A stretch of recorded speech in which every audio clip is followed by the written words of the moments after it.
mayambu ahanba maktada Manipur Horror Story Channel gi makedagi mayambu amuka hana punemjari ngasi soi khoina bhapna saba wari ma fiction wari mai khoina puduna laksari Full Horror Story si leithok charpa matamda soi khiba lang khiba yawra basu mayam na ngakpi yu haiduna haisari aduga amana channel asibu mapung phanba matamda saruk yabi boina adomna like amadi subscribe share to biram haiduna haisari ngasi puduna laksari ba wari asigi maming Phangsi tawpham wari ase kanagumba hingliba natragana sikraba kanagumba amataga mari lenajana lijaba wari nasade phare mayam madudi wari ase haunaba tawjaraklagi wari asigi mami phangsi tawpham ningtham thagi numidang wairangi matamni khrak launa ingkraba marak aduda tombado khongne pham laphoi cycle gi khongne adu net laga maksudmak lakli masadu susurup biri mathik ama singdana Masado tak nikpa makai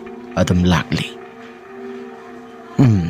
ngasi na khwaidagi gari asisu amata sanadi ingba su phajana hekta ingi lambi asisu kana gumba amata heksana deda ningtham thagi matam ngasi na khwaidagi ingba matam su oibaga aidi ngasi na khara phagadra hairaga furit asomba sisu station adu da thamhauri as yum yogada basisu watli banine Onthokpanida haiduna tomba masildasu murum sonduna lai aduga masadasu karigumba nungaitaba khara thogdo kharasu masana ningsing lai station asida phangsi tawribani haiduna tawribasi aidi kaya yaning boidi hoi ithak thangbagi order ni upaidi kari amata leibanati adubu tawriba thabak pumnamak sing asidi ithak thangbana order thorakpa oirabasu aidi kaya yaning boidi Apare, sigisu kona mana tawjaruba mahigi pap loina thungba haibaduni asi hairaga tombado cycle adu thauraga lakli surup matek adu thakpaduda masadasu khara makhadi ingbado pai yamna nungaina masadasu monda amada isai murum solaga masadasu nungaina muk lakli ngasai makhai awaba wakhal khalamba masa inglamba pumnamak singado khara makhadi phare Asum lakpan mayum deore mahaki nupi thoibido sa insang thongduna lairami masa nupi henthoina mamagi manakta lairik paraga lairami isa thoibi pabala adumna tomba na hairakpa matam maduda henthoida phatnong khatli tomba lakpa ubaduda mapa lakle haidana henthoedo yamna harauje baba aigi asapot lairak laire Isagi bu kari gilairak tani se mama ka pulap puna saminaro chocolate manga pi ba malairak pado mama ka pulap saminaw haidana masanu pi henthoi da pi hentoina mama siai ka pulap saminarasi tomba gi nupi thoibina yareda nang adum sajaro ai thanda sabadu talle pabana su ima ka saminaw hairibadudi yareda nang adum sajaro Asi hairaga henthoe aduda thoibina hairami thoibina moi babu asapot sibudi laira I haibabu thagi tolopti phanglabra ai handaki thagi paisa si khara tapkadaba mali nahan makhadi sangnaina dum bhangbani adubu karigino khangdi sarka gi thabak tawriba sisu tolop sidang sangnaina pirakadi phagadaba khangdreda Saraka gi thabak tawbana khara phagadra khallaga masi sukhra natai di chada basani ado pharesi asi hairaga thoibina mahaki nupa tombagi mamai di yankhalai adumna yengba kana duda tombagi mai thonga do nungai tabagi mami amatai thoibina mai babu kaidobu yaurabagi nasadu inung nungai taba mali tombana handak marakasi Office tagi halakpada isasi kaya thoina nungai bo hoidi pharese sigi wari sikona mathang sabamada sarasi nang saktu buloirabo thoibina losilakadori angang asi lairik nihak pajaki sanu masi paba siloiraga pulapuna saminarasi hoida kasu thoidokpa kaiba mata laiteda asi hairaga tombasu makhong makhut adu samthokpa maning thong tamna satkre Sumna tombana kongkhut samthoklingai matam aduda mahaki tung thangba saruk aduda kanagumba ama tuba samlaga satkibugum tawi sohum madu phanglabada tomba mahaki masado ꯈꯝꯄ꯭ꯔꯦꯛ ꯈꯪꯂꯕ ꯃꯥꯜꯂꯤ ꯃꯃꯥꯏꯗꯨ ꯁꯠ ꯂꯩꯊꯣꯛꯇꯨꯅ ꯌꯦꯡꯉꯤ ꯑꯗꯨꯕꯨ ꯀꯅꯥꯒꯨꯝꯕ ꯑꯃꯠꯇ ꯍꯦꯛ ꯂꯩꯔꯝꯗꯦ ꯍꯧꯖꯤꯛꯀꯤꯗꯨꯕꯨ ꯇꯨꯡ ꯊꯪꯕ ꯁꯔꯨꯛ ꯑꯁꯤꯗ ꯀꯅꯥꯒꯨꯝꯕ ꯑꯃ ꯁꯠ ꯂꯥꯟꯊꯣꯛꯇꯨꯅ ꯆꯠꯈꯤꯕꯒꯨꯝ ꯇꯧꯔꯛꯄ ꯇꯥꯏ ꯑꯩꯒꯤ ꯋꯥꯈꯜꯅꯔꯥ ꯍꯥꯏꯗꯅ ꯃꯍꯥꯛꯁꯨ ꯋꯥꯈꯜꯗ ꯖꯥꯠ ꯈꯜꯂꯤ ꯃꯈꯥ ꯇꯥꯅ ꯑꯃꯨꯛꯁꯨ ꯃꯈꯣꯡ ꯃꯈꯨꯠꯇꯨ ꯆꯥꯝꯊꯣꯛꯈ꯭ꯔꯦ ꯍꯟꯗꯛꯃꯨꯛꯇꯤ ꯃꯍꯥꯛꯀꯤ ꯃꯇꯨꯡ ꯊꯪꯕ ꯁꯔꯨꯛ ꯑꯁꯤꯗ ꯀꯅꯥꯒꯨꯝꯕ ꯃꯤꯁꯛ ꯑꯃ ꯂꯥꯛꯄꯒꯨꯝ ꯇꯧꯔꯛꯂꯦ ꯅꯪꯕꯨ ꯆꯥꯛ ꯂꯣꯏꯔꯕ꯭ꯔꯣ ꯅꯠꯇ꯭ꯔꯒ ꯃꯄꯥꯟꯗ ꯑꯩ ꯁꯪꯕ ꯊꯣꯛꯂꯛꯂꯤꯕ꯭ꯔꯣ ꯇꯣꯝꯕꯅ ꯍꯥꯏꯔꯛꯂꯤꯕ ꯋꯥꯐꯝꯁꯤꯡ ꯑꯗꯣ ꯀꯅꯥꯒꯨꯝꯕ ꯑꯃꯠꯇ ꯈꯨꯝꯗꯦ ꯇꯨꯡꯗ ꯀꯅꯥꯒꯨꯝꯕ ꯑꯃ ꯂꯩꯕꯒꯤ ꯁꯅꯤꯜꯗꯤ ꯑꯗꯨꯃꯛ ꯐꯪꯉꯤ ꯑꯁꯨꯝ ꯇꯧꯗꯅ ꯃꯍꯥꯛꯁꯨ ꯃꯍꯥꯛꯀꯤ ꯅꯨꯄꯤ ꯊꯣꯏꯕꯤ ꯑꯣꯏꯔꯕꯣꯏ ꯈꯜꯂꯨꯗꯅ ꯋꯥꯔꯤ ꯀꯌꯥ ꯃꯔꯨꯝ ꯑꯃ ꯁꯥꯖꯩ ꯑꯁꯨꯝꯅ ꯃꯁꯥ ꯃꯊꯟꯇ ꯃꯨꯔꯨꯝ ꯃꯨꯔꯨꯝ ꯁꯣꯟꯗꯨꯅ ꯂꯩꯔꯤꯉꯩ ꯆꯩꯔꯛ ꯑꯗꯨꯗ ꯆꯥꯛꯈꯨꯝ ꯊꯪꯕ ꯃꯥꯏꯀꯩ ꯑꯁꯣꯝꯗꯒꯤ ꯃꯍꯥꯛꯀꯤ ꯅꯨꯄꯤ ꯊꯣꯏꯕꯤꯅ ꯈꯣꯡꯈꯨꯠ ꯆꯥꯝꯊꯣꯛꯄꯗꯨ ꯂꯣꯏꯔꯕ꯭ꯔꯥ ꯍꯥꯏꯗꯨꯅ ꯍꯪꯂꯛꯅꯩ ꯃꯇꯧ ꯑꯗꯨꯗ ꯇꯣꯝꯕꯁꯨ ꯃꯁꯥꯗꯣ ꯉꯛꯄꯅ ꯈꯝ ꯊꯦꯡꯂꯦ ꯍꯧꯖꯤꯛ ꯉꯥꯏꯍꯥꯛꯇꯪꯒꯤ ꯃꯃꯥꯡꯗ ꯑꯩꯒꯤ ꯇꯨꯡ ꯊꯪꯕ ꯁꯔꯨꯛ ꯑꯁꯤꯗ ꯂꯩꯔꯤꯕꯗꯨꯅ ꯀꯅꯥ ꯍꯥꯏꯗꯅ ꯃꯃꯥꯏꯗꯨ ꯂꯩꯊꯣꯛꯇꯨꯅ ꯌꯦꯡꯂꯨꯕ ꯀꯥꯟ ꯑꯗꯨꯗ ꯍꯟꯗꯛꯃꯨꯛꯁꯨ ꯀꯅꯥꯒꯨꯝꯕ ꯑꯃꯠꯇ ꯂꯩꯔꯝꯗꯦ ꯃꯇꯧ ꯑꯗꯨꯗ ꯇꯣꯝꯕꯗꯣ ꯉꯛꯄꯅ ꯈꯝ ꯊꯦꯡꯂꯦ ꯍꯟꯗꯛ ꯃꯔꯛ ꯑꯩꯒꯤ ꯏꯁꯥꯁꯤꯗ ꯇꯧꯔꯤꯕꯁꯤꯡ ꯑꯁꯤ ꯀꯔꯤꯅꯣ ꯑꯩ ꯈꯟꯐꯝꯒ ꯑꯃꯠꯇ ꯍꯦꯛ ꯈꯪꯗꯦ ꯑꯥꯗ ꯐꯪꯉꯤ ꯄꯣꯊꯥꯐꯝ ꯑꯃꯠꯇ ꯍꯦꯛ ꯈꯪꯗꯦ ꯁꯤꯗ ꯂꯥꯛꯂꯕꯁꯨ ꯉꯁꯤꯁꯦ ꯇꯧꯔꯤꯕ ꯃꯌꯥꯝ ꯑꯁꯤ ꯀꯔꯤꯅꯣ ꯃꯁꯤ ꯀꯔꯤꯒꯨꯝꯕ ꯑꯃꯗꯤ ꯁꯣꯏꯗꯅ ꯊꯣꯛꯂꯕ ꯌꯥꯏꯁꯦ ꯅꯠꯇ꯭ꯔꯒ ꯑꯩꯒꯤ ꯋꯥꯈꯜꯅꯔꯥ ꯃꯁꯤ ꯑꯩꯒꯤ ꯅꯨꯄꯤꯗꯗꯤ ꯇꯥꯍꯜꯂꯨꯕ ꯃꯇꯝꯗ ꯃꯁꯥꯁꯤ ꯀꯤꯕꯅ ꯌꯥꯔꯔꯣꯏ ꯏꯁꯥꯗꯁꯨ ꯇꯥꯍꯜꯂꯨꯕꯗ ꯃꯁꯥꯁꯦ ꯂꯩꯐꯝ ꯆꯥꯐꯝ ꯑꯃꯠꯇ ꯈꯪꯗꯕ ꯌꯥꯏ ꯐꯔꯦ ꯑꯩ ꯇꯨꯃꯤꯟꯅ ꯑꯗꯨꯃꯛ ꯂꯣꯠꯂꯒꯦ ꯍꯥꯏꯗꯅ ꯇꯣꯝꯕꯗꯣ ꯋꯥꯈꯜꯁꯨ ꯀꯌꯥ ꯅꯨꯡꯉꯥꯏꯇꯦ ꯃꯅꯨꯡ ꯇꯝꯅ ꯆꯪꯂꯛꯏ ꯇꯣꯝꯕꯅ ꯐꯔꯦꯁꯦ ꯆꯥꯛꯇꯣ ꯆꯥꯅꯕ ꯇꯧꯔꯁꯤ ꯏꯁꯥꯁꯨ ꯋꯥꯕꯅ ꯌꯥꯗ꯭ꯔꯦ ꯅꯤꯡꯊꯝ ꯊꯥꯒꯤ ꯃꯇꯝꯅꯒ ꯑꯣꯏꯕꯅꯤ ꯂꯝꯁꯥꯡ ꯂꯥꯛꯄꯁꯤꯁꯨ ꯑꯔꯥꯏꯕ ꯊꯕꯛꯇꯤ ꯅꯠꯇꯦ ꯒꯥꯔꯤ ꯃꯆꯥ ꯑꯃ ꯂꯩꯗꯅ ꯆꯠꯀꯅꯤ ꯍꯥꯏꯕꯁꯨ ꯂꯩꯇꯦ ꯒꯥꯔꯤ ꯃꯆꯥ ꯑꯃ ꯂꯩꯒꯦ ꯈꯜꯂꯤ ꯏꯃꯨꯡ ꯃꯅꯨꯡꯒꯤ ꯑꯃꯒꯤ ꯃꯦꯟꯇꯦꯅꯦꯟꯁ ꯃꯌꯥꯝ ꯑꯁꯤ ꯄꯨꯅꯕ ꯍꯣꯠꯅꯕꯗ ꯑꯩꯁꯨ ꯄꯩꯁꯥꯁꯤ ꯀꯌా ꯊꯣꯏꯗꯣꯛꯅ ꯂꯦꯝꯕꯗꯤ ꯑꯣꯏꯗꯦ ꯍꯣꯏ ꯃꯣꯏ ꯄꯥꯕꯨꯡꯅ ꯆꯠꯂꯤꯕ ꯁꯤꯟꯐꯝ ꯑꯁꯤꯒ ꯍꯥꯏꯔꯒꯗꯤ ꯑꯊꯨ ꯑꯀꯥꯏꯒꯤ ꯑꯃꯒꯤ ꯊꯕꯛ ꯈꯛꯇꯁꯨ ꯅꯠꯇꯅ ꯃꯇꯦꯛ ꯃꯍꯥ ꯆꯠꯄꯒꯤꯗꯤ ꯒꯥꯔꯤ ꯃꯆꯥ ꯑꯃꯗꯤ ꯇꯉꯥꯏ ꯐꯗ꯭ꯔꯕꯅꯤ ꯁꯥꯏꯀꯜ ꯑꯁꯤꯅꯗꯤ ꯑꯣꯏꯕ ꯌꯥꯕ ꯅꯠꯇꯦꯗꯣ ꯅꯪ ꯍꯟꯗꯛ ꯃꯔꯨꯞ ꯑꯃ ꯐꯪꯒꯅꯤ ꯍꯥꯏꯕ ꯇꯥꯏ ꯃꯗꯨꯗ ꯒꯥꯔꯤ ꯃꯆꯥꯗꯣ ꯂꯩꯅꯕ ꯇꯧꯔꯁꯤ ꯑꯁ ꯈꯪꯗꯦꯗ ꯐꯪꯕꯨ ꯐꯪꯒꯗꯧꯔꯤꯕ꯭ꯔꯥ ꯁꯤꯔꯦꯜꯗꯕꯨꯗꯤ ꯑꯣꯏꯕꯅꯤ ꯑꯗꯨꯗ ꯆꯥꯕꯒꯤ ꯊꯛꯄꯒꯤ ꯑꯇꯩꯒꯤ ꯃꯤꯒꯤꯁꯨ ꯄꯩꯁꯥ ꯅꯨꯡꯁꯥ ꯈꯔ ꯇꯣꯜꯂꯤꯕꯁꯤ ꯃꯁꯤ ꯁꯤꯟꯗꯣꯛꯇꯕ ꯌꯥꯔꯣꯏ ꯑꯗꯨꯁꯨ ꯆꯨꯝꯃꯤ ꯄꯥꯕ ꯅꯥꯕ ꯑꯃꯗꯤ ꯏꯃꯥ ꯅꯥꯕꯗꯁꯨ ꯁꯔꯀꯥꯔꯒꯤ ꯊꯕꯛ ꯇꯧꯋꯦ ꯍꯥꯏꯕꯒꯤ ꯋꯥꯅꯤ ꯄꯩꯁꯥꯁꯤ ꯌꯥꯝꯅ ꯆꯪꯈ꯭ꯔꯦ ꯑꯁ ꯒꯥꯔꯤ ꯃꯆꯥ ꯂꯩꯕꯁꯤꯁꯨ ꯈꯔ ꯃꯈꯩꯗꯤ ꯊꯦꯡꯊꯈꯤꯒꯗꯕ ꯑꯣꯏꯔꯦ ꯌꯥꯔꯦꯁꯤ ꯃꯇꯝꯗ ꯋꯥꯔꯕꯁꯨ ꯋꯥꯅ ꯉꯥꯏꯕ ꯍꯥꯏꯕꯗꯨꯅꯤ ꯄꯥꯡꯅꯕ ꯒꯥꯔꯤ ꯂꯩꯇ꯭ꯔꯕꯁꯨ ꯁꯥꯏꯀꯜ ꯑꯁꯤꯗ ꯑꯗꯨꯃꯛ ꯆꯠꯂꯒꯦ ꯑꯁꯨꯝ ꯇꯧꯗꯅ ꯃꯈꯣꯏ ꯑꯍꯨꯝ ꯄꯨꯂꯞ ꯄꯨꯟꯅ ꯆꯥꯛ ꯑꯗꯨ ꯆꯥꯃꯤꯟꯅꯩ ꯇꯣꯝꯕꯁꯨ ꯃꯁꯥꯗꯣ ꯖꯦꯜꯒꯤ ꯊꯕꯛ ꯑꯃ ꯇꯧꯕꯅꯤꯅ ꯃꯁꯥꯗꯣ ꯀꯌꯥ ꯍꯩꯅꯤꯡꯕ ꯑꯣꯏꯗꯦ ꯅꯨꯡꯇꯤꯒꯤ ꯊꯕꯛꯄꯨꯗꯤ ꯆꯠꯂꯤ ꯍꯥꯏꯕꯕꯨ ꯃꯍꯥꯛꯀꯤ ꯗ꯭ꯌꯨꯇꯤꯗꯤ ꯀꯌꯥ ꯊꯣꯏꯅ ꯂꯩꯕ ꯑꯣꯏꯗꯦ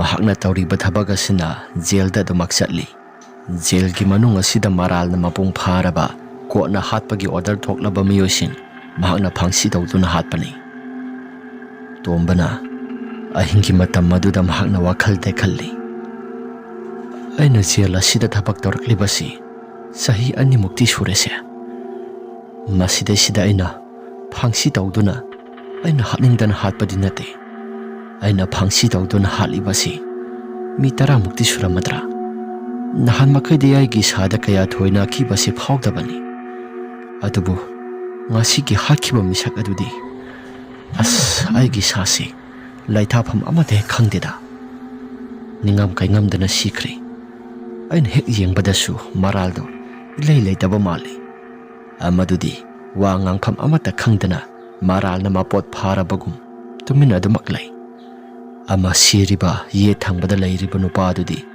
ꯃꯍꯥꯛꯇꯤ ꯁꯤꯖꯅꯤꯡꯗꯕꯒꯨꯝꯅ ꯑꯩꯗꯤ ꯏꯔꯥ ꯂꯩꯇꯦ ꯍꯥꯏꯗꯅ ꯃꯁꯥ ꯃꯊꯟꯇ ꯁꯤꯔꯝꯗꯥꯏ ꯐꯥꯎꯕꯗ ꯃꯆꯤꯟ ꯑꯗꯨ ꯑꯗꯨꯃꯛ ꯂꯣꯜꯂꯤ ꯑꯩꯁꯨ ꯊꯕꯛ ꯑꯁꯤ ꯇꯧꯅꯤꯡꯗꯅ ꯇꯧꯕꯃꯛꯇꯤ ꯅꯠꯇꯦ ꯑꯁ ꯈꯪꯗ꯭ꯔꯦꯗ ꯊꯕꯛ ꯑꯁꯤ ꯇꯣꯛꯊꯣꯛꯂꯁꯤꯔꯥ?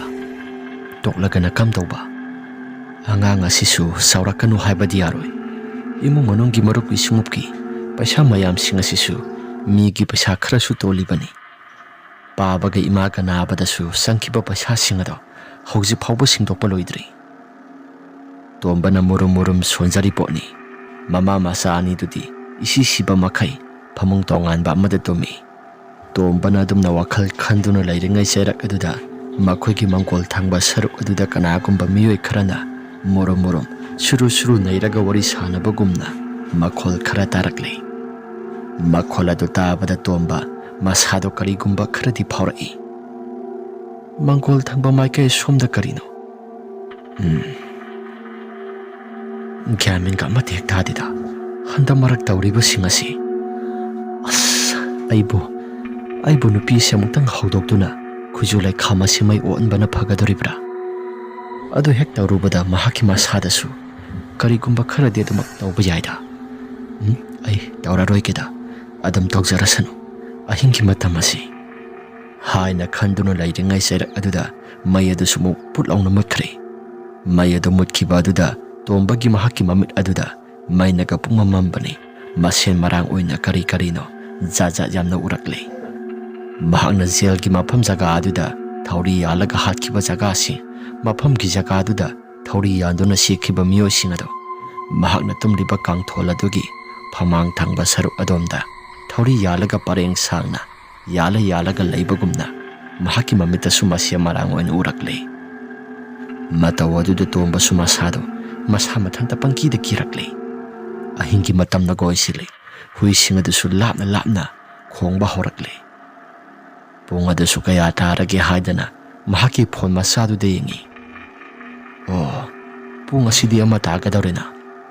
ꯑꯩꯗꯤ ꯇꯨꯝꯕ ꯌꯥꯗꯦꯅ ꯋꯥꯈꯜ ꯖꯥꯠ ꯖꯥꯠ ꯈꯜꯂꯨꯕꯁꯤꯗꯤ ꯄꯨꯡ ꯑꯁꯤ ꯌꯧꯗꯨꯅ ꯂꯩꯔꯝꯂꯦ. ꯑꯩ ꯐꯣꯟꯒꯤ ꯃꯩꯉꯥꯜ ꯃꯆꯥꯁꯤ ꯑꯗꯨꯝ ꯊꯥꯜꯂꯒ ꯇꯨꯝꯂꯒꯦ. ꯐꯃꯨꯡ ꯑꯁꯤꯗꯒꯤ ꯀꯨꯝꯊꯕꯁꯤꯁꯨ ꯑꯩꯗꯤ ꯀꯌꯥ ꯊꯣꯏꯅ ꯇꯜꯂꯤ. ꯐꯔꯦ ꯍꯥꯏꯔꯒ ꯐꯣꯟꯒꯤ ꯃꯩꯉꯥꯜ ꯃꯆꯥꯗꯣ ꯀꯥꯞꯇꯨꯅ ꯌꯦꯡꯉꯤ. ꯑꯗꯨꯝꯅ ꯌꯦꯡꯕ ꯀꯥꯟꯅꯗꯨꯗ ꯉꯁꯥꯏ ꯃꯈꯩ ꯂꯩꯔꯝꯕ ꯃꯍꯥꯛꯀꯤ ꯋꯥꯈꯜꯗ ꯁꯥꯒꯠꯈꯤꯕ ꯃꯌꯥꯝꯁꯤꯡ ꯑꯗꯣ ꯑꯃꯠꯇꯁꯨ ꯂꯩꯔꯝꯗ꯭ꯔꯦ. ꯑꯗꯨꯝꯅ ꯂꯩꯔꯝꯗꯕꯗꯨꯗ ꯇꯣꯝꯕꯗꯣ ꯃꯁꯥꯁꯨ ꯈꯤꯇꯪꯗꯤ ꯀꯤꯕꯗꯤ ꯐꯔꯛꯂꯤ. ꯃꯈꯥ ꯇꯥꯅ ꯃꯍꯥꯛꯁꯨ ꯇꯨꯝꯊꯕ ꯌꯥꯕ꯭ꯔꯥ ꯌꯦꯡꯒꯦ ꯍꯥꯏꯗꯅ ꯑꯃꯗꯃꯨꯛ ꯁꯦꯞ ꯇꯧꯗꯨꯅ ꯌꯥꯎꯍꯟꯗꯨꯅ ꯃꯍꯥꯛꯁꯤ ꯅꯨꯡꯉꯥꯏꯒꯗꯕ ꯃꯐꯝ ꯌꯦꯡꯗꯨꯅ ꯑꯗꯨꯝ ꯇꯨꯝꯊꯈ꯭ꯔꯦ. ꯑꯁꯨꯝꯅ ꯇꯨꯝꯊꯈ꯭ꯔꯕ ꯃꯇꯨꯡ ꯅꯣꯡꯉꯥꯜꯂꯛꯂꯤ. ꯅꯣꯡꯉꯥꯜꯂꯛꯂꯕ ꯃꯇꯝ ꯃꯍꯥꯛꯀꯤ ꯗ꯭ꯌꯨꯇꯤ ꯑꯗꯨ ꯆꯠꯅꯕꯒꯤꯗꯃꯛꯇ ꯂꯣꯏꯁꯤꯜꯂꯛꯂꯤ. ꯃꯍꯥꯛꯀꯤ ꯅꯨꯄꯤꯅ ꯑꯁꯨꯝꯅ ꯍꯥꯏ. ꯃꯣꯏ ꯄꯥꯕꯨꯡꯅ ꯇꯧꯔꯤꯕ ꯊꯕꯛ ꯑꯁꯤ ꯑꯩꯗꯤ ꯀꯌꯥ ꯊꯣꯏꯅ ꯄꯥꯝꯕ ꯑꯣꯏꯔꯛꯇ꯭ꯔꯦꯗ. ꯑꯩꯁꯨ ꯈꯜꯂꯤ ꯄꯣꯠꯅꯤꯗ. ꯊꯕꯛ ꯑꯁꯤ ꯁꯔꯀꯥꯔꯒꯤ ꯊꯕꯛꯄꯨꯗꯤ ꯑꯣꯏ ꯍꯥꯏꯕꯕꯨ ꯑꯩꯁꯨ ꯀꯌꯥ ꯊꯣꯏꯅ ꯄꯥꯝꯕ ꯑꯣꯏꯗꯦ. ꯃꯇꯥꯡ ꯃꯇꯝꯅꯅꯤ, ꯀꯔꯤꯗꯤ ꯎꯄꯥꯏ ꯂꯩ. ꯍꯣꯏ, ꯑꯗꯨꯒꯤꯕꯨꯗꯤ ꯆꯨꯝꯕꯨꯗꯤ ꯆꯨꯝꯕ. ꯑꯗꯨꯗ ꯇꯧꯔꯤꯕ ꯁꯤꯟꯐꯝ ꯑꯁꯤ ꯖꯦꯜꯗꯣ ꯁꯪꯕ ꯑꯣꯏꯔꯗꯤ ꯐꯩ.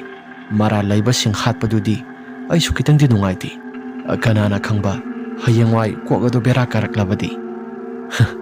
ꯀꯩꯁꯨ ꯊꯣꯏꯅꯕꯨꯗꯤ ꯀꯥꯏꯔꯣꯏꯗ. ꯑꯩꯒ ꯊꯕꯛ ꯇꯧꯃꯤꯟꯅꯕ ꯑꯩ ꯏꯊꯟꯇ ꯈꯛꯇ ꯅꯠꯇꯦ, ꯑꯩꯈꯣꯏ 3ꯅꯤ. ꯑꯗꯨꯒꯤꯕꯨꯗꯤ ꯆꯨꯝꯃꯤ. ꯑꯗꯨꯗ ꯃꯤ ꯍꯥꯠꯄ ꯍꯥꯏꯕꯁꯤꯗꯕꯨ ꯑꯩꯗꯤ ꯀꯌꯥ ꯊꯣꯏꯅ ꯄꯥꯝꯕ ꯑꯣꯏꯗꯦꯀꯣ. ꯃꯁꯤꯅ ꯇꯧꯗꯅ ꯊꯕꯛ ꯑꯁꯦ ꯀꯌꯥꯝ ꯀꯨꯏꯅ ꯇꯧꯗꯣꯏꯅꯣ? ꯆꯍꯤ 4-5 ꯇꯧꯔꯝꯂꯕ ꯃꯇꯨꯡꯗ ꯑꯩꯁꯨ ꯄꯩꯁꯥꯁꯦ ꯈꯔ ꯇꯨꯡꯁꯤꯜꯂꯕ ꯃꯇꯨꯡ ꯃꯤꯒꯤ ꯃꯔꯟ ꯃꯊꯨꯝꯁꯤꯡ ꯑꯁꯤ ꯁꯤꯡꯗꯣꯛꯄ ꯂꯣꯏꯔꯕ ꯃꯇꯨꯡꯗ ꯑꯩꯁꯨ ꯊꯕꯛ ꯑꯁꯤ ꯇꯣꯛꯊꯣꯛꯂꯒꯗꯕꯅꯤ. ꯐꯥꯔꯝ ꯁꯦꯟꯅꯗꯨꯅ ꯑꯩꯁꯨ ꯅꯨꯡꯉꯥꯏꯅ ꯂꯩꯕꯗꯣ ꯄꯥꯝꯃꯤ. ꯑꯗꯨꯕꯨ ꯏꯃꯥ ꯏꯄꯥ ꯅꯥꯕꯗ ꯆꯪꯈꯤꯕ ꯄꯩꯁꯥ ꯃꯌꯥꯝꯁꯤꯡ ꯑꯗꯨꯅ ꯂꯧꯔꯤ ꯍꯤꯡꯈꯣꯜꯁꯤꯡ ꯑꯁꯤꯁꯨ ꯃꯤꯗ ꯕꯟꯙꯥꯟ ꯂꯣꯏꯅ ꯊꯝꯂꯨꯔꯕꯅꯤ. ꯎꯆꯤꯟ ꯅꯥꯆꯤꯟꯅ ꯄꯩꯁꯥ ꯐꯪꯂꯛꯄ ꯇꯣꯂꯣꯞꯁꯤꯡ ꯑꯁꯤꯅ ꯍꯤꯡꯈꯣꯜ ꯃꯇꯦꯛ ꯁꯤꯃꯗꯤ ꯂꯧꯁꯤꯜꯍꯧꯔꯦ. ꯑꯗꯨꯒ ꯍꯥꯟꯅ ꯌꯣꯟꯊꯣꯛꯈꯤꯕ ꯂꯧꯁꯤꯡ ꯑꯗꯨꯗꯤ ꯑꯃꯠꯇꯁꯨ ꯍꯟꯖꯤꯟꯕ ꯉꯝꯗ꯭ꯔꯤ. ꯌꯥꯔꯦꯁꯦ ꯋꯥꯈꯜ ꯑꯗꯣ ꯍꯦꯟꯅꯁꯨ ꯈꯟꯖꯤꯜꯂꯨꯅꯨ. ꯐꯔꯦ, ꯑꯩ ꯆꯠꯂꯒꯦ. ꯒ꯭ꯌꯥꯟ ꯇꯥꯅ ꯂꯩꯃꯤꯟꯅꯔꯝꯃꯣ ꯅꯃꯥ ꯅꯆꯥ. ꯍꯥꯏꯔꯒ ꯇꯣꯝꯕꯁꯨ ꯃꯍꯥꯛꯅ ꯊꯕꯛ ꯇꯧꯔꯤꯕ ꯄꯨꯂꯤꯁ ꯏꯁꯇꯦꯁꯟ ꯑꯗꯣ ꯃꯗꯨ ꯇꯝꯅ ꯆꯠꯈ꯭ꯔꯦ. ꯃꯍꯥꯛꯀꯤ ꯁꯥꯏꯀꯜ ꯑꯗꯨ ꯊꯧꯗꯨꯅ ꯂꯥꯛꯏ. ꯄꯨꯂꯤꯁ ꯏꯁꯇꯦꯁꯟ ꯍꯦꯛ ꯌꯧꯔꯝꯗꯥꯏꯒꯤ ꯇꯥꯟꯖꯥꯗꯨꯗ ꯕꯤꯛꯀꯤꯁꯨ ꯂꯥꯛꯂꯝꯃꯤ. ꯕꯤꯛꯀꯤꯅ, ꯀꯀꯥ, ꯉꯁꯤꯗꯤ ꯌꯥꯝꯅ ꯉꯟꯅ ꯂꯥꯛꯏꯅ. ꯉꯁꯤꯗꯤ ꯉꯟꯅ ꯂꯥꯛꯂꯦ. ꯑꯗꯣ ꯅꯪꯕꯨ ꯉꯔꯥꯡ ꯁꯨꯇꯤ ꯆꯠꯄ꯭ꯔꯣ? ꯑꯩꯁꯨ ꯆꯠꯂꯤ. Dilip to mahak mathanta lehoragi haibaduda lehore. Kaka su sakibadudha mahak su kitang di nungaitaba mali. Ngasidi ay su masida ahing lekadoribani nang su lekadoribra. Biki su hoy haidana kumlai. Thabak taurakpasi tomba na Biki amadi Dilip mabani dagi khara hali. Mabani su tomba na tauriba thabagasi masiga sak manay.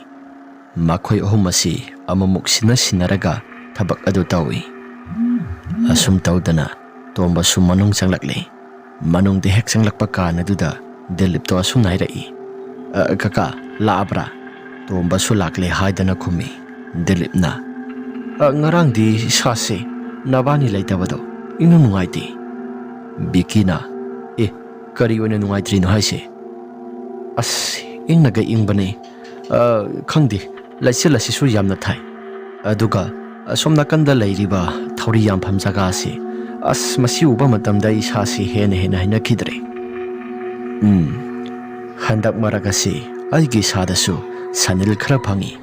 Nabani kina sadadi karigumba amata phangdabra. Biki amadi Dilip mabani na ingagag na yengnai. Aduga tombada mamayon sila duna tombada yamna wahang ama hangbagumna mamit adom mo na yengi. Tomba na somtawbani. Ay si asukoy ba tabak asi taurakpasida karigumba amata thengadabani. Adubo ngarang kinumitumadi noong padok kakta yumda hanbaduda. Isasi maning mama amadi ahingki matamda. Yang hidraba kari-karino ay mitamami samiyo na uy. Madugi sumatakta tong mga sisu kanagumba malakpagum na hekta tawi. Laytok to niyang lubadasu karigumba amatahek layramdaba. Masigi wari pum na magsingasi imong manunggi pao. Imong manunggi miyosinda wari amatatamdi. Ado, nabani di amatatawdabra. Biki amadi Dilip mabani na khara na haway banina. Madugi pao singado tabada masado kitang dingai. Ado bumabani di tiyangabado amata yaudri banina tombagi masada sunhairai. Kaka, ibani di amata tiyangadida. Kakagido wakal na warambasu yay. Khangdreda handak maraksi. Isasi kaya hainingbasu oidi. Ningtam thagi matam na goiri. Sana igi isasi. Karigumba ma itog dawi. Kaka, wakal su kaya hena hinjina kanjiluba patida. Khara su chawtokpa phabra haina khalli. Asum tawdana makoy ohumado wari watay khara sanari. Namidangi matam yawsilakli. Saksabagi matam yawri haidana. Makoy ohumasi saksaminay. Saksana sana tomba na. Ngay ko na he. Hayang hangsise. Nupi angangi tawdokta haibadi namja namteknabada. Kiyasya na ba ama hat kadabalay haidana ay sungasay pawa matarai. As handak ti ay suy kaya hatning baso idrida kaka. Hanadi khangdi. Sumay na mihat ni punto basi ay su kaya thoy na paambadi oidabani. Tangay padadana tabag asi sang lakibani. Biki gi paukumado tabada tomba na. Hoida ay suado budi paamdi. Mara layre haidana hatpada pa puraroy. Kasu kairoy haidana wakalda hana khalubani. Adabu maral phana layjarabasu hatlibasi di mini. Nungaitabadi sada karigumba khara phawi. Dilip na. Aidi makoy sa hatpada kaya thoyna bui sada nungaitabadi phawdida. Maral na mapot pharabanina sibagi sayrak phangbani.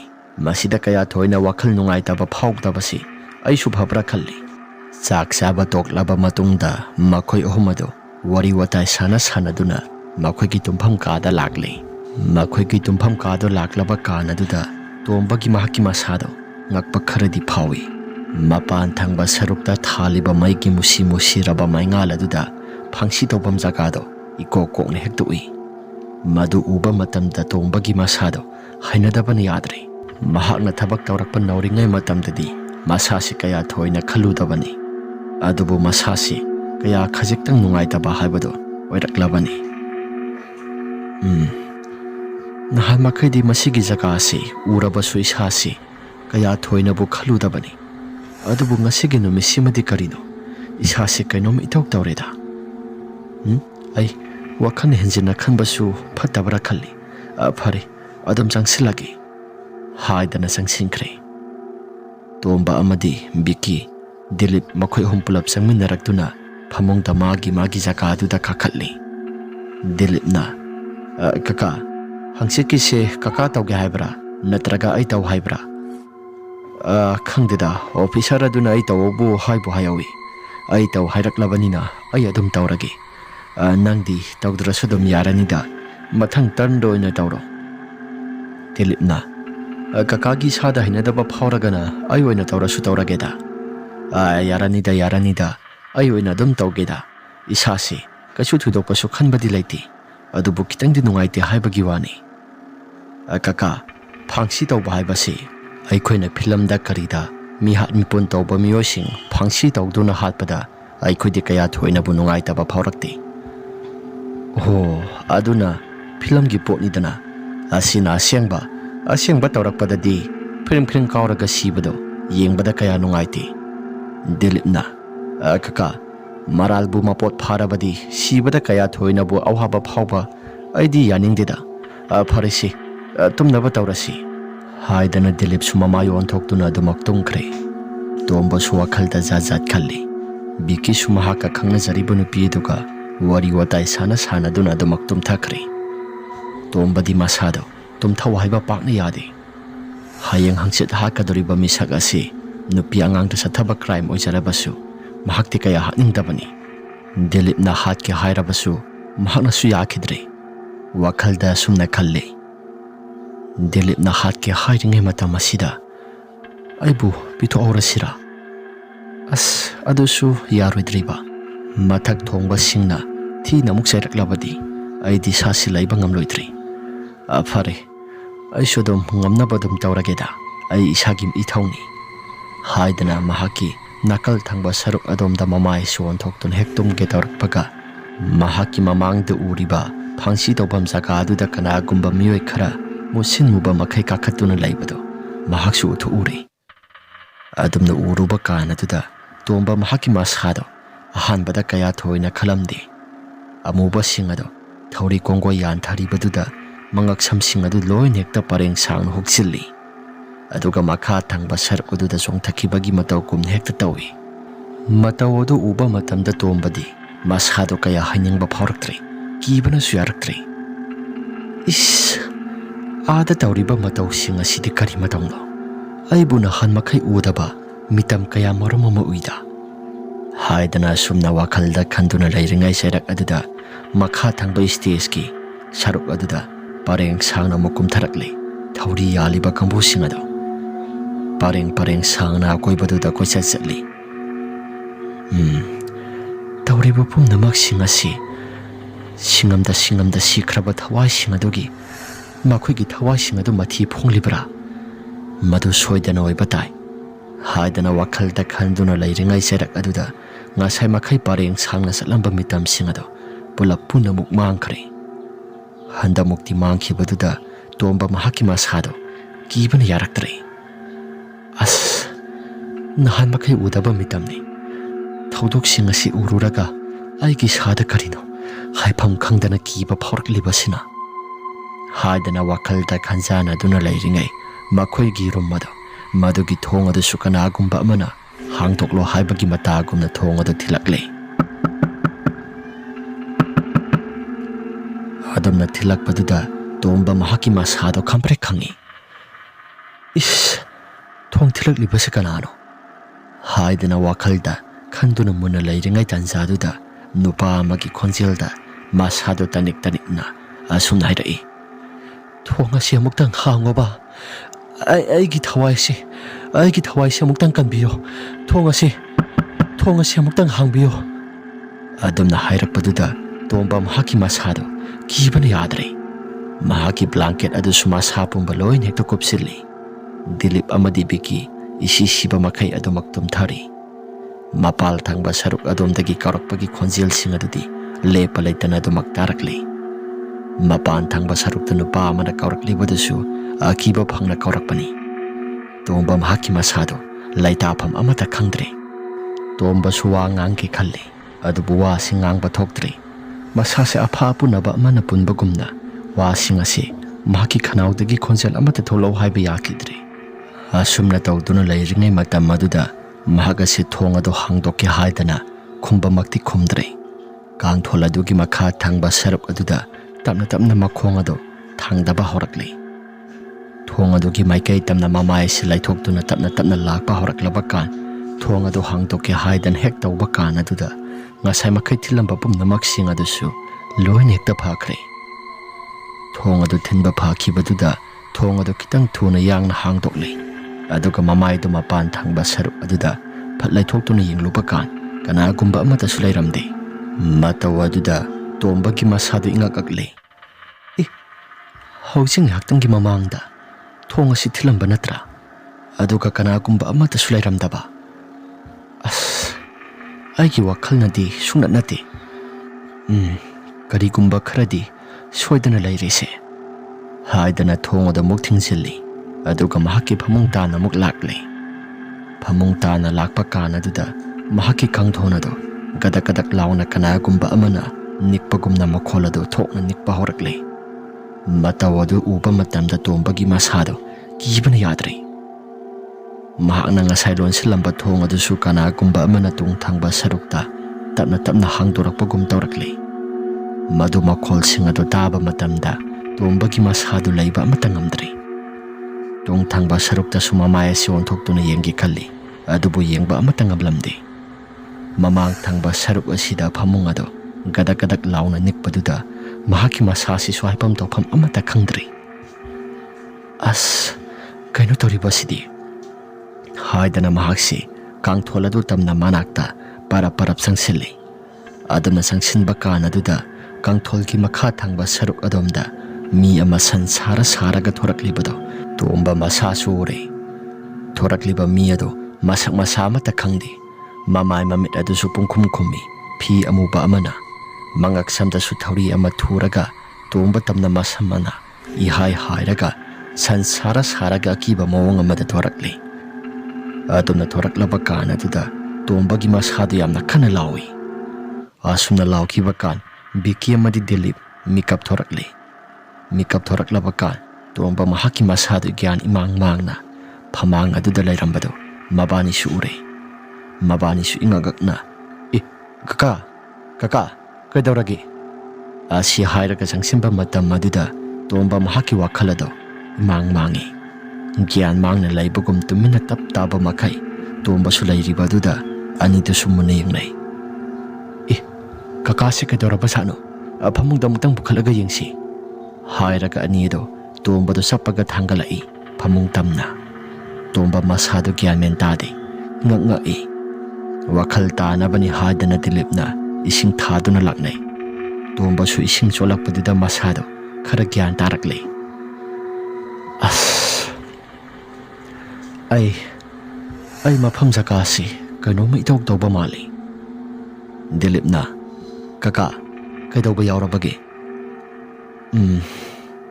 Hayang nongalaga wari singado gyan tana tamlagi. Hauji oinadi ay wari singado tamaroigi. Hayang gyan tana wari singado fajana liragi. Wari ado tamu haiba yadabaduda Biki amadi Dilip mabani su yengnai. Phare kaka hayang gyan tana wari ase sanarasi ngasigi oinadi gyan tana pothabiro. Kakabu tumthaba horurabo. Isase wakhalne isase tumthabaga amata hek yadi. Phare nakhudum gyan tana tumthajaru aisu tumlagi haidana Dilip amadi Biki mabani ki tumpham maduda changsinkre. Tomba sumasado handakti isi siba makai adumuk tumthakre. Biki sumasado tumthaba hawkre. Asuna tumthaba horaklaba kan ngasai tombada tawkiba thawdok aduga sak manana mahaki masada su tawba horakle. Mahaki phamungna thariba jaga adomda thong asisu laibani. Thong aduda kanagumba amana goro launa khotpagumna tawrakle. Biki sumasado uirum sarum tawba horurabani. Thong asida khotliba kanano. Ahingi matam asida muk tamnariba haibadura natraga kanagumba amana muk sanaribra. Hey, kanano thong aduda thilaklibado kanano nangbo? Adumna haijarabasu thong aduda goro launa kholaklibado kanagumba amata tadi. Thong asi goro launa su khotli ngangba sakpa su amata tadi. Aibo muktang hangtoklaga yengsira. Asi hairaga Biki gi mahaki masado ꯐꯃꯨꯡꯗꯒꯤ ꯍꯧꯒꯠꯀꯦ ꯍꯥꯏꯗꯅ ꯍꯦꯛ ꯇꯧꯔꯛꯄꯗꯨꯗ ꯉꯁꯥꯏ ꯃꯈꯩ ꯇꯥꯔꯝꯕ ꯃꯈꯣꯜꯁꯤꯡ ꯑꯗꯨꯁꯨ ꯁꯞ ꯁꯞ ꯍꯦꯛꯇ ꯂꯦꯞꯈꯤ꯫ ꯃꯇꯧ ꯑꯗꯨꯗ ꯕꯤꯀꯤꯁꯨ ꯉꯛꯄꯅ ꯈꯝ ꯊꯦꯡꯂꯦ꯫ ꯏꯪꯅꯒ ꯏꯪꯂꯛꯄꯅꯦ, ꯏꯪꯈ꯭ꯔꯕ ꯅꯤꯡꯊꯝꯊꯥ ꯑꯁꯤꯗ ꯑꯃꯨꯛ ꯁꯥꯟꯅꯔꯤꯕ ꯍꯥꯏꯕꯗꯨꯔ?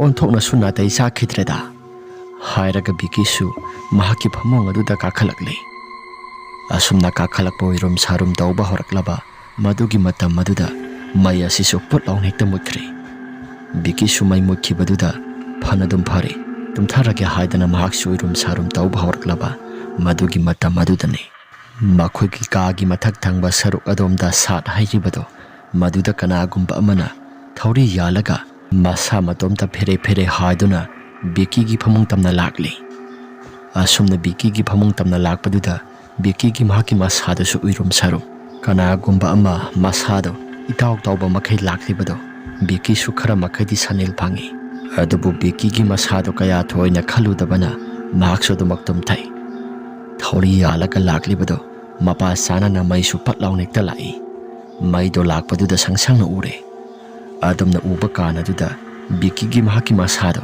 ꯈꯪꯄ꯭ꯔꯦꯛ ꯈꯪꯗꯨꯅ ꯃꯤꯀꯞ ꯊꯣꯛꯂꯛꯏ꯫ ꯃꯤꯀꯞ ꯊꯣꯔꯛꯂꯕ ꯀꯥꯟ ꯑꯗꯨꯗ ꯃꯁꯥ ꯄꯨꯝꯕ ꯍꯨꯃꯥꯡꯅ ꯂꯣꯏꯅ ꯍꯦꯛꯇ ꯆꯣꯠꯂꯝꯃꯤ꯫ ꯑꯀꯣꯏꯕꯗꯣ ꯌꯦꯡꯉꯤ꯫ ꯕꯤꯀꯤ ꯃꯁꯥ ꯃꯊꯟꯇ ꯑꯁꯨꯝꯅ ꯁꯣꯜꯂꯤ꯫ ꯍꯧꯖꯤꯛꯀꯤꯗꯣ ꯑꯩꯒꯤ ꯋꯥꯈꯜꯅꯔꯥ? ꯃꯁꯥ ꯃꯊꯟꯇ ꯇꯤꯟ ꯑꯗꯣ ꯑꯍꯨꯝꯂꯛ ꯌꯣꯠꯊꯩ꯫ ꯕꯤꯀꯤꯅ ꯑꯩꯒꯤ ꯋꯥꯈꯜ ꯑꯁꯤꯁꯨ ꯀꯀꯥ ꯇꯣꯝꯕꯒꯤ ꯇꯥꯏꯞꯇ ꯑꯃꯨꯛ ꯇꯧꯔꯛꯂꯕ꯭ꯔꯥ? ꯑꯁ, ꯖꯦꯜ ꯑꯁꯤꯗ ꯃꯔꯥꯜ ꯂꯩꯔꯕꯅꯤ ꯍꯥꯏꯗꯅ ꯍꯥꯠꯄ ꯇꯨꯞꯄ ꯇꯧꯔꯤꯕ ꯑꯁꯤꯁꯨ ꯃꯁꯤꯅ ꯑꯌꯥꯝꯕ ꯋꯥꯈꯜ ꯑꯁꯤ ꯑꯣꯏꯔꯕ꯭ꯔꯥ?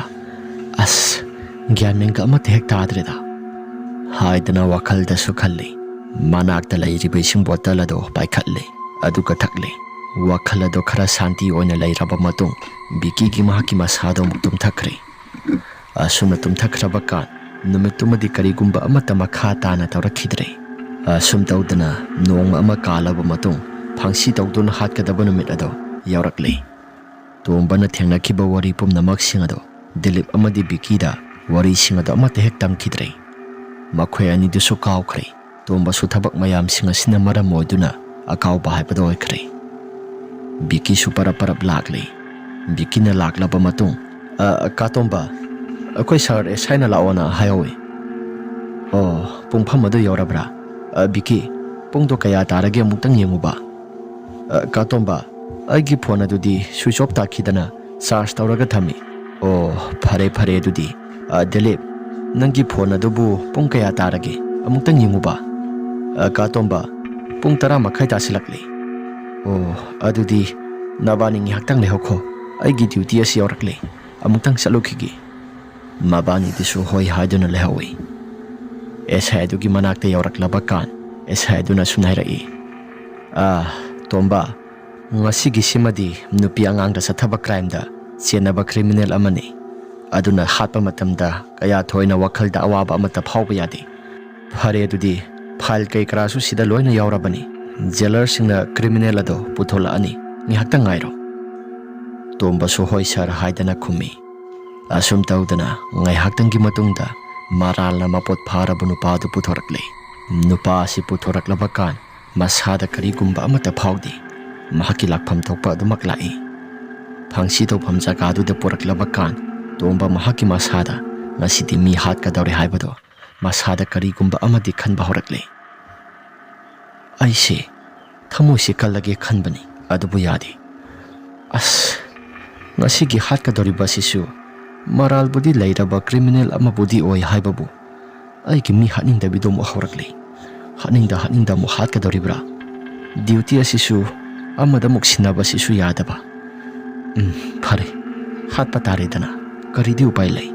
ꯇꯣꯝꯕ ꯃꯍꯥꯛꯀꯤ ꯃꯃꯥꯏ ꯑꯁꯤꯁꯨ ꯑꯃꯨꯕ ꯐꯤ ꯑꯃꯅ ꯈꯨꯝꯖꯤꯜꯂꯤ ꯑꯗꯨꯒ ꯁ꯭ꯇꯦꯖ ꯃꯊꯛꯇ ꯀꯥꯈꯠꯂꯛꯂꯦ꯫ ꯃꯤꯍꯥꯠꯄꯁꯤꯁꯨ ꯃꯈꯣꯡ ꯃꯈꯨꯠ ꯂꯣꯏꯅ ꯄꯨꯜꯂꯤ ꯑꯗꯨꯒ ꯁꯤꯒꯗꯧꯔꯕ ꯃꯤꯁꯛ ꯑꯁꯤꯁꯨ ꯃꯃꯥꯏ ꯃꯃꯤꯠ ꯂꯣꯏꯅ ꯈꯨꯝꯖꯤꯜꯂꯕ ꯃꯇꯨꯡ ꯊꯧꯔꯤ ꯀꯣꯡꯒꯣꯏ ꯑꯗꯨꯅ ꯃꯉꯛꯁꯝꯗ ꯍꯨꯛꯆꯤꯜꯂꯤ꯫ ꯊꯧꯔꯤ ꯀꯣꯡꯒꯣꯏ ꯑꯗꯣ ꯇꯣꯝꯕꯅ ꯍꯨꯛꯄꯅꯤ꯫ ꯇꯣꯝꯕ ꯃꯍꯥꯛꯀꯤ ꯃꯁꯥꯗꯣ ꯀꯌꯥ ꯍꯩꯅꯤꯡꯕꯗꯤ ꯐꯥꯎꯗꯦ꯫ ꯃꯍꯥꯛꯁꯨ ꯊꯧꯔꯤ ꯊꯥꯗꯅꯕꯒꯤꯗꯃꯛꯇ ꯃꯍꯥꯛꯅ ꯃꯨꯛꯀꯗꯧꯔꯤꯕ ꯆꯩ ꯑꯗꯣ ꯃꯗꯨ ꯄꯥꯏꯗꯨꯅ ꯂꯩꯈ꯭ꯔꯦ꯫ ꯉꯥꯏꯍꯥꯛꯇꯪꯒꯤ ꯃꯇꯨꯡꯗ ꯊꯥꯗꯕ ꯌꯥꯔꯦ ꯍꯥꯏꯗꯨꯅ ꯏꯪꯒꯤꯠ ꯄꯤꯔꯛꯂꯕ ꯃꯇꯨꯡ ꯃꯍꯥꯛꯁꯨ ꯊꯧꯔꯤ ꯑꯗꯣ ꯊꯥꯗꯅꯕꯒꯤꯗꯃꯛꯇ ꯆꯩ ꯑꯗꯨ ꯃꯨꯛꯈ꯭ꯔꯦ꯫ ꯑꯗꯨꯝꯅ ꯆꯩ ꯑꯗꯨ ꯍꯦꯛ ꯃꯨꯛꯈꯤꯕ ꯀꯥꯟ ꯑꯗꯨꯗ ꯃꯔꯥ ꯂꯩꯔꯕ ꯅꯨꯄꯥꯗꯣ ꯐꯤꯔꯤꯡ ꯐꯤꯔꯤꯡ ꯀꯥꯎꯗꯨꯅ ꯑꯗꯨꯃꯛ ꯊꯋꯥꯏ ꯊꯥꯕ ꯍꯥꯏꯕꯗꯣ ꯑꯣꯏꯈ꯭ꯔꯦ꯫ ꯉꯥꯏꯍꯥꯛꯇꯪꯒꯤ ꯃꯇꯨꯡꯗ ꯑꯁꯤꯕ ꯍꯛꯆꯥꯡ ꯑꯗꯨ ꯂꯧꯊꯔꯁꯤ ꯍꯥꯏꯗꯅ ꯂꯧꯊꯔꯛꯂꯤ꯫ ꯂꯧꯊꯔꯛꯂꯕ ꯀꯥꯟ ꯑꯗꯨꯗ ꯃꯥꯏꯈꯨꯝ ꯑꯗꯨꯁꯨ ꯍꯥꯡꯗꯣꯛꯂꯤ꯫ ꯇꯧꯕꯗꯕꯨ ꯅꯨꯄꯥ ꯑꯗꯨꯗꯤ ꯃꯃꯤꯠ ꯇꯔꯥꯎ ꯇꯔꯥꯎ ꯄꯥꯡꯗꯨꯅ ꯇꯣꯝꯕꯗ ꯌꯦꯡꯂꯝꯃꯤ꯫ ꯃꯁꯥꯗꯨꯁꯨ ꯂꯦꯡꯕꯣꯏ ꯂꯥꯛꯄꯣꯏ ꯈꯔ ꯈꯔ ꯇꯧꯗꯨꯅ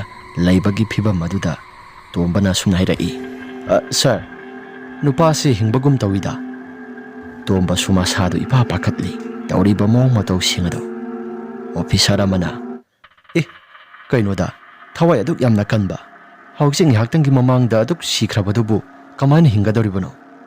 ꯑꯣꯐꯤꯁꯥꯔ ꯑꯗꯨꯁꯨ ꯅꯨꯄꯥ ꯑꯗꯨꯒꯤ ꯃꯅꯥꯛ ꯋꯥꯏꯗ ꯆꯪꯂꯛꯂꯤ ꯑꯗꯨꯒ ꯃꯤꯍꯨꯜ ꯑꯗꯨ ꯌꯦꯡꯉꯤ꯫ ꯃꯤꯍꯨꯜ ꯈꯔ ꯈꯖꯤꯛꯈꯛ ꯂꯩꯕꯗꯨꯗ ꯇꯣꯝꯕꯗ ꯑꯁꯨꯝ ꯍꯥꯏꯔꯛꯏ, "ꯇꯣꯝꯕ, ꯁꯤꯗꯤ ꯊꯧꯔꯤ ꯌꯥꯟꯕꯗ ꯁꯤꯗ꯭ꯔꯕꯅꯤꯅ ꯁꯤꯔꯦ ꯍꯥꯏꯗꯅꯁꯨ ꯂꯥꯎꯊꯣꯛꯈ꯭ꯔꯦ꯫ ꯃꯁꯤꯗꯤ ꯑꯩꯈꯣꯏ ꯃꯌꯥꯝ ꯆꯪꯂꯒ ꯑꯗꯨꯝ ꯍꯥꯠꯂꯁꯤ, ꯀꯅꯥꯒꯨꯝꯕ ꯑꯃꯠꯇꯁꯨ ꯈꯪꯒꯗꯕ ꯂꯩꯇꯦ꯫ ꯍꯥꯠꯂꯦ ꯍꯥꯏꯗꯅ ꯁꯤꯗꯩꯁꯤꯗ ꯀꯦꯁ ꯄꯥꯡꯈꯠꯈ꯭ꯔꯒ ꯍꯌꯦꯡꯋꯥꯏ ꯀꯣꯟꯅ ꯊꯪꯗ ꯑꯃꯨꯛ ꯍꯤꯡꯉꯦ ꯍꯥꯏꯕꯗꯨꯗꯤ ꯑꯩꯈꯣꯏꯒꯤ ꯏꯁꯇꯦꯁꯟ ꯑꯁꯤꯒꯤ ꯃꯤꯡꯆꯠ ꯊꯤꯅꯤꯡꯉꯥꯏꯅꯤ"꯫ ꯍꯥꯏꯗꯅ ꯅꯨꯄꯥꯗꯣ ꯄꯨꯂꯤꯁ ꯑꯗꯨꯅ ꯃꯉꯛꯁꯝ ꯑꯗꯨ ꯂꯩꯊꯦꯛꯇꯨꯅ ꯅꯝꯍꯥꯠ ꯍꯥꯠꯈ꯭ꯔꯦ꯫ ꯅꯨꯄꯥꯗꯨꯁꯨ ꯃꯁꯥꯗꯣ ꯂꯦꯡꯕ ꯂꯥꯛꯄ ꯄꯥꯛꯅ ꯍꯦꯛꯇ ꯉꯝꯗ꯭ꯔꯕꯗꯨꯗ ꯀꯔꯤꯒꯨꯝꯕ ꯑꯃꯠꯇꯁꯨ ꯇꯧꯕ ꯉꯝꯈꯤꯗ꯭ꯔꯦ꯫ ꯇꯣꯝꯕꯗꯣ ꯅꯨꯄꯥ ꯑꯗꯨꯅ ꯁꯤꯔꯤꯕ ꯃꯑꯣꯡ ꯃꯇꯧꯁꯤꯡ ꯑꯗꯨ ꯌꯦꯡꯕ ꯃꯇꯝꯗ ꯅꯨꯡꯉꯥꯏꯇꯕ ꯍꯥꯏꯕꯗꯨ ꯑꯣꯏ꯫ ꯃꯍꯥꯛꯀꯤ ꯃꯁꯥꯗ ꯃꯤꯅꯨꯡꯁꯤ ꯈꯔꯈꯛ ꯐꯥꯎꯕꯗꯣ ꯀꯔꯤꯒꯨꯝꯕ ꯑꯃꯠꯇ ꯎꯠꯊꯣꯛꯇꯅ ꯃꯍꯥꯛꯁꯤ ꯇꯨꯃꯤꯟ ꯑꯗꯨꯃꯛ ꯂꯩ꯫ ꯑꯣꯐꯤꯁꯥꯔꯁꯤꯡ ꯑꯗꯨꯅ ꯊꯧꯔꯤ ꯌꯥꯟꯗꯨꯅ ꯍꯥꯠꯈ꯭ꯔꯦ ꯍꯥꯏꯕꯗꯣ ꯃꯌꯦꯛ ꯁꯦꯡꯅ ꯔꯦꯖꯤꯁꯇꯥꯔ ꯑꯗꯨꯗ ꯏꯔꯤ꯫ ꯑꯁꯨꯝ ꯇꯧꯗꯅ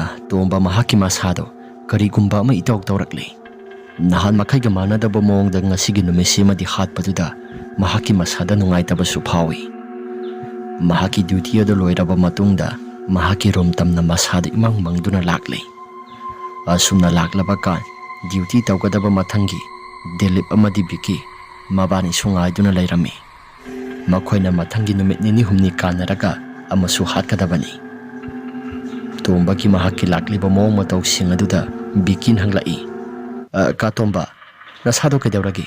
ꯅꯍꯥꯟ ꯃꯈꯩꯒ ꯏꯃꯥꯟ ꯃꯥꯟꯅꯗꯦꯗ꯫ ꯅꯍꯥꯟ ꯃꯈꯩꯗꯤ ꯁꯨꯃꯥꯏꯅ ꯁꯨꯝ ꯃꯤꯍꯥꯠ ꯃꯤꯄꯨꯟ ꯇꯧꯔꯨꯔꯕ ꯃꯇꯨꯡ ꯆꯪꯂꯛꯄꯗꯣ ꯀꯔꯤꯒꯨꯝꯕ ꯑꯃꯠꯇ ꯍꯦꯛ ꯇꯧꯗꯕꯅꯤ"꯫ ꯇꯣꯝꯕ ꯃꯁꯥꯗꯣ ꯈꯨꯝꯗꯦ, ꯇꯨꯃꯤꯟ ꯑꯗꯨꯃꯛ ꯂꯩ꯫ ꯗꯤꯂꯤꯞ ꯑꯃꯗꯤ ꯕꯤꯀꯤ ꯃꯕꯥꯅꯤꯁꯨ ꯃꯁꯥꯗꯣ ꯀꯔꯤꯒꯨꯝꯕ ꯑꯃ ꯏꯇꯧ ꯇꯧꯏ ꯃꯨꯟꯅ ꯌꯦꯡꯅꯩ꯫ ꯇꯣꯝꯕꯗ ꯑꯃꯨꯛ ꯌꯦꯡꯂꯛꯏ꯫ ꯗꯤꯂꯤꯞꯅ, "ꯀꯥ ꯇꯣꯝꯕ, ꯅꯁꯥꯗꯣ ꯀꯩꯗꯧꯔꯒꯦ?"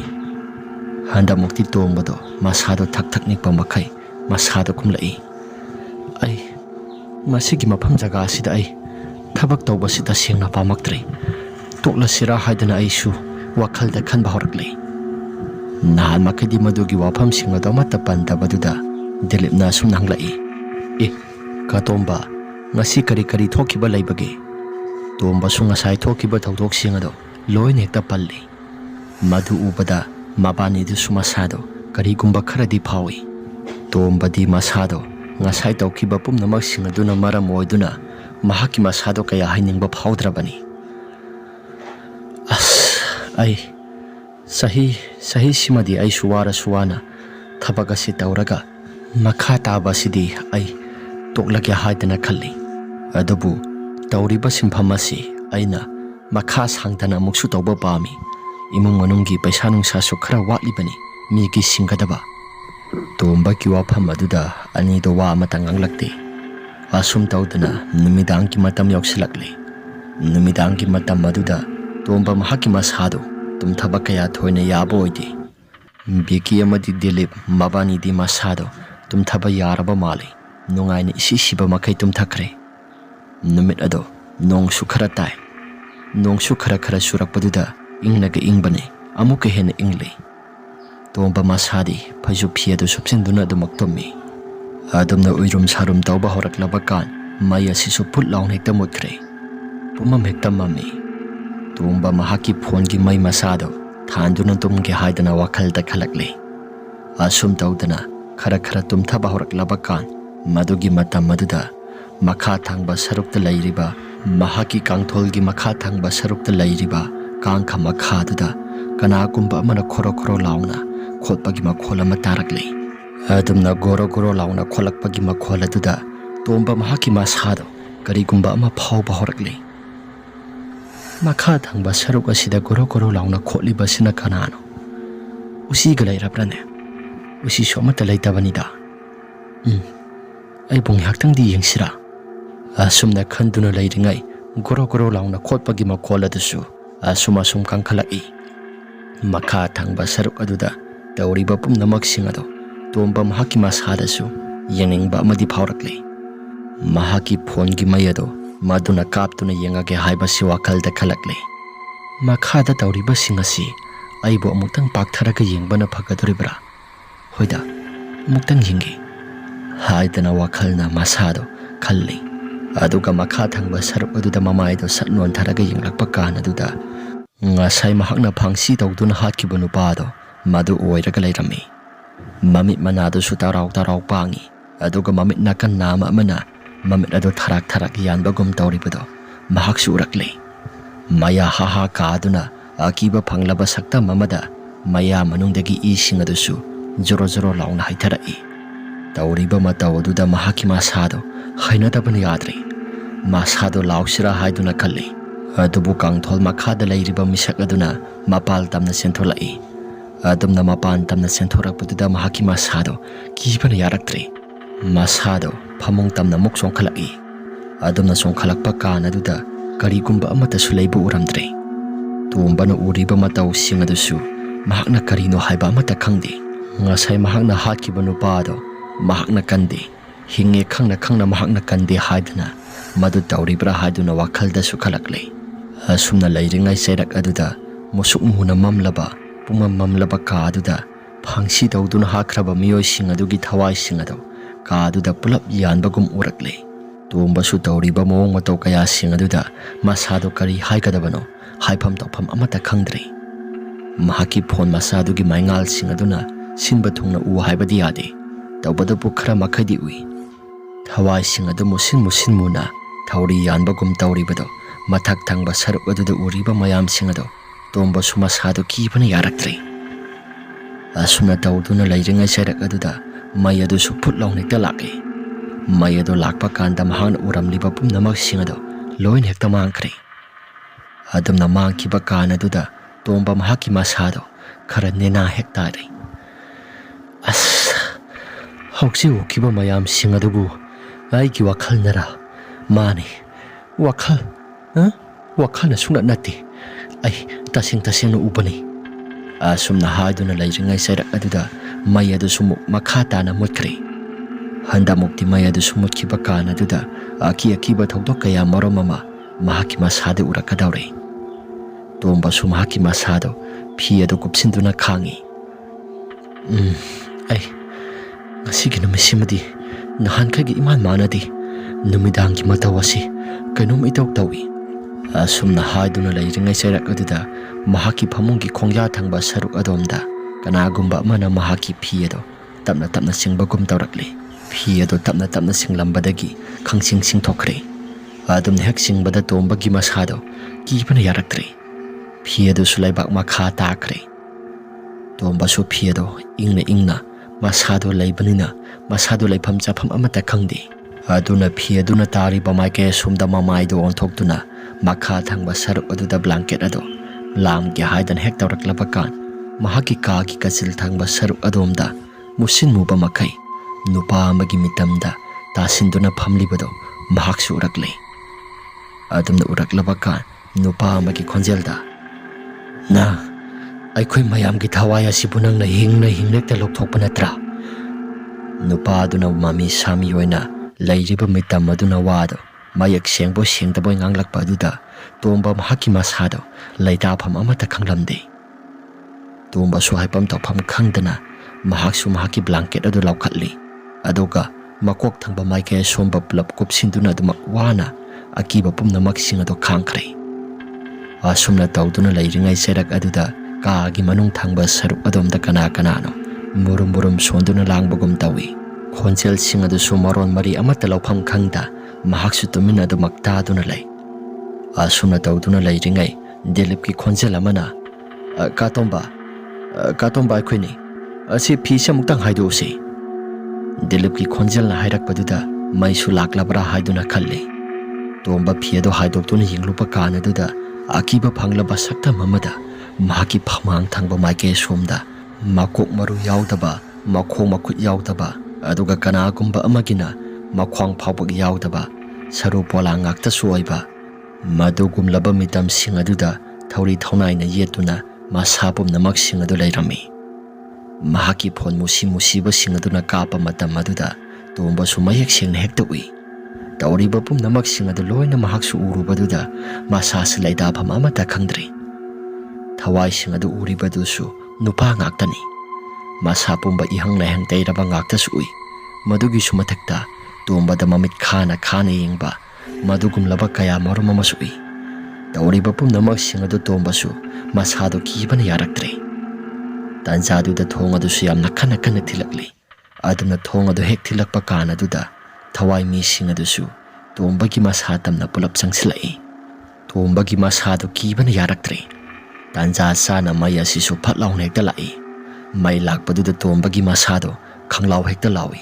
Adu ka gyan mangduna laimai da pop law hekta tai phamung da gitarak laba matung.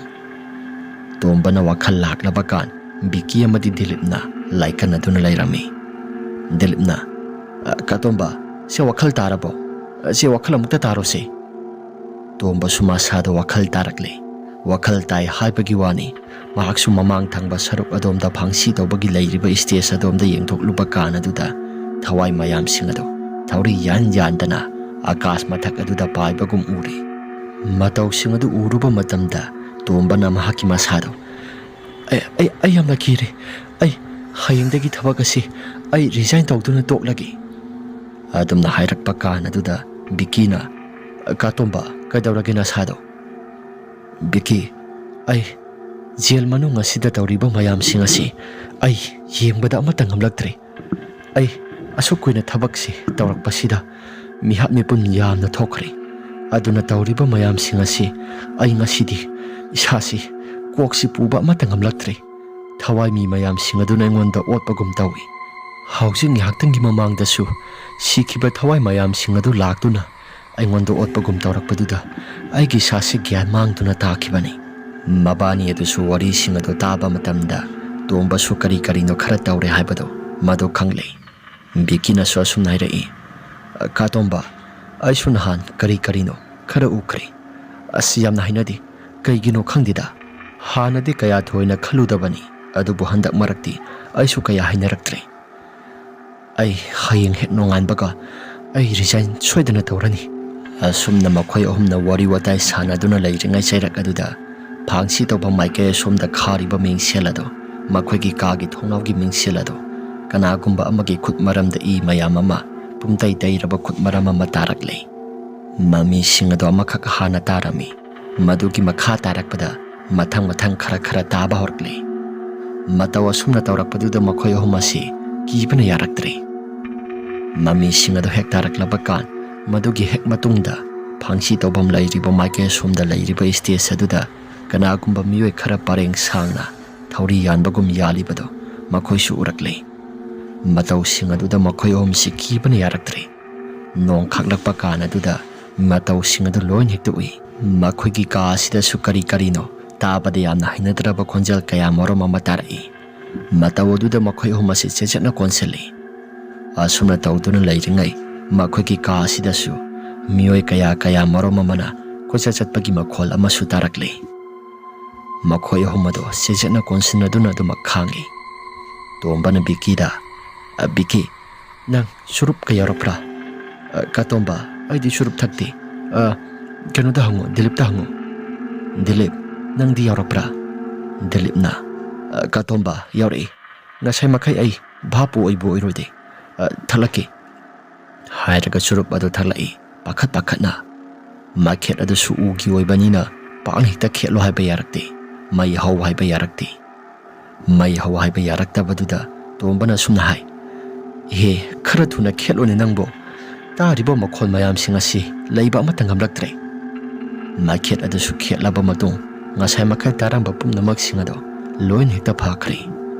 Adamna phaki baduda tomba mahaki masado kharanya tajarakle.